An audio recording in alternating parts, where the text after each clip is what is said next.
Баршаңызға қайырлы күн достар, сіздермен Мерей. Бүгін біз өзбек халқының сүйікті тағамы хамир хасиб дайындайтын боламыз. Жасалу жолы мантыға ұқсайды.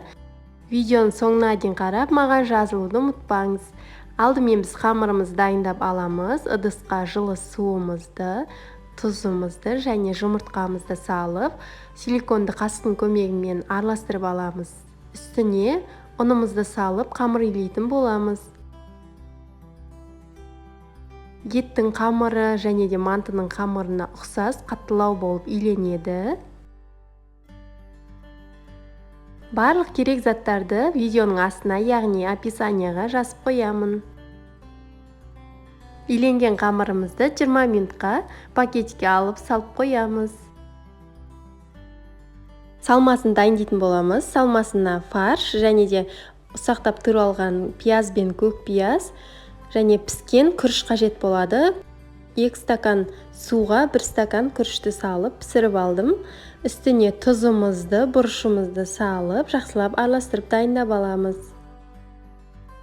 Қамырымызды алып, 2 бөлікке бөліп, қамыр жаятын боламыз.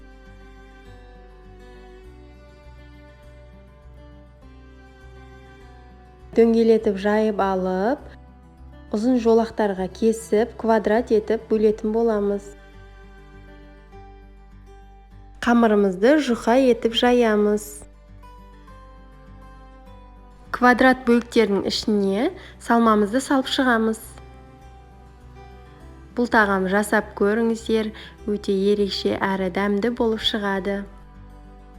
Видеодағыдай бірінші ұшынан бастап орайтын боламыз.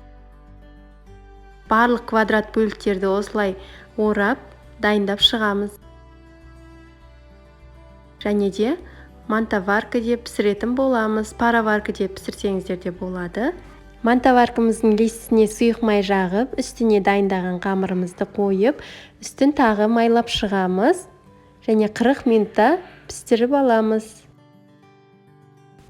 Тағамымыз дайын, өте дәмді әрі ерекше болып пісті. Мен қаймақпен ұсындым. Қалауларыңызша томатный соуспен және де чесночный соуспен ұсынсаңыздар болады. Және комментарияға бөлісуді ұмытпаңыздар. Астарыңыз дәмді болсын.